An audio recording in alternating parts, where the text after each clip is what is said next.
Halo, Assalamualaikum warahmatullahi wabarakatuh. Iya, ketemu lagi kita dengan teman-teman di rumah semua sebagai orang tua. Semoga senantiasa sehat, bersemangat, dan senantiasa terus belajar. Ya, oke. Nah, thank you for watching. Nah, pada video kali ini kita mau discuss tentang satu hal yang menarik gitu. Jadi, saya memperhatikan ada fenomena seperti ini, Coach Dewi. Jadi, kalau kita misalnya jalan-jalan ya, mengunjungi sekolah-sekolah yang menarik, ada satu kemiripan dari sekolah satu dengan sekolah yang lainnya, yaitu adalah desain ataupun suasana sekolah yang atraktif. Saya gunakan kata atraktif karena ya sekolah-sekolah sekarang itu bisa dibilang cukup meriah ya. Jadi dinding-dindingnya itu saya pernah melihat ada satu dinding itu gambarnya ada ikan-ikan, jadi kayak nuansa laut. Dinding sampingnya sudah nuansa ruang angkasa, ada astronot, ada bulan, ada bintang. Nah, di sampingnya lagi itu sudah nuansa pasar. Jadi betul-betul dinding sekolah itu udah kayak apa ya? Kayak kita sedang pergi ke pameran lukisan itu.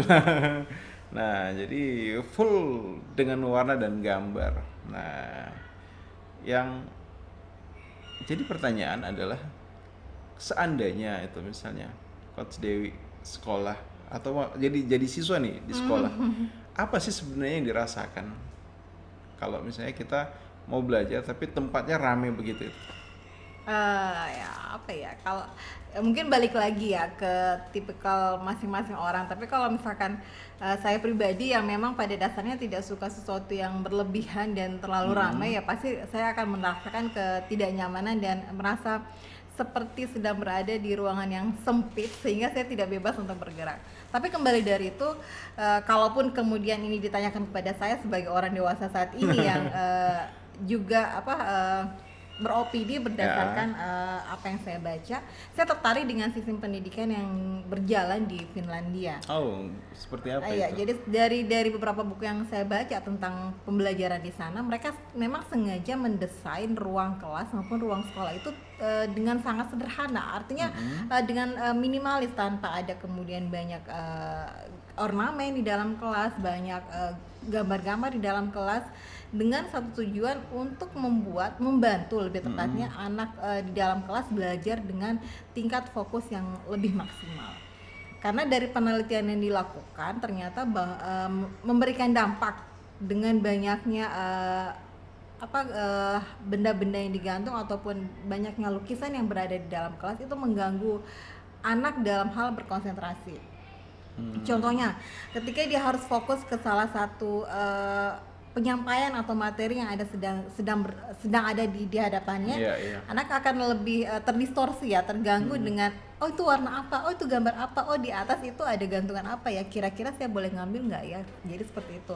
Nah, karena memang anak usia dini ini tingkat fokusnya juga masih pendek, maka sebaiknya kita membantu mereka untuk bisa memaksimalkan dengan mengurangi hal-hal yang bisa mendistorsi fokus mereka. Itu sih kalau pendapat saya ya.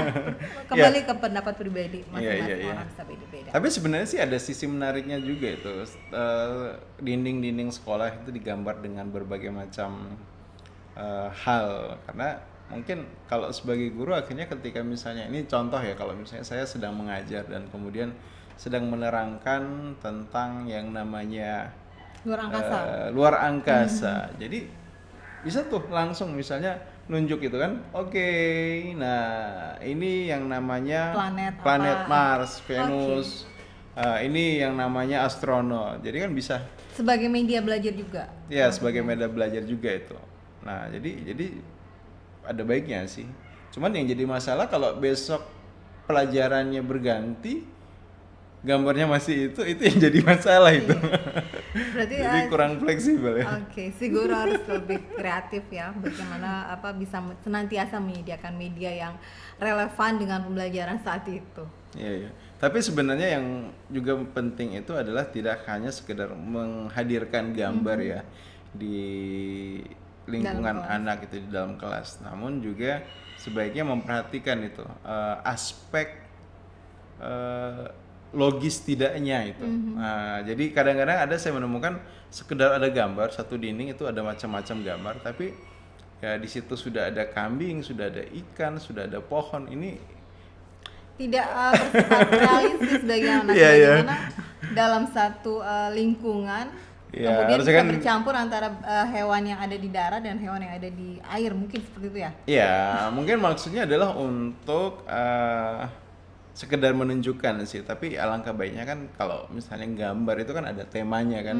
Nah, jadi oke, ini tema laut mungkin laut dalam, laut dangkal, ada tema misalnya luar angkasa. Jadi anak-anak juga nanti bisa paham itu situasi dan kondisi. Ya, jadi seperti itu ya. Nah, untungnya saya dulu waktu sekolahnya belum serame ini ya. Dalam artian ya belum banyak gambar-gambar ya. Mungkin baru 10-20 tahun terakhir inilah kemudian model sekolah itu sudah penuh dengan inovasi gambar pernak-pernik di kelas. Dan kita pengen tahu itu pendapat dari teman-teman semua. Buat teman-teman yang punya pendapat, kira-kira apa pendapatnya dengan sekolah atau ruang kelas yang penuh dengan gambar, penuh dengan gantungan, penuh dengan ornamen, penuh dengan hiasan? Apakah itu membantu proses belajar anak ataukah mungkin sebaliknya? Ya, silakan tuliskan di Kolom komentar.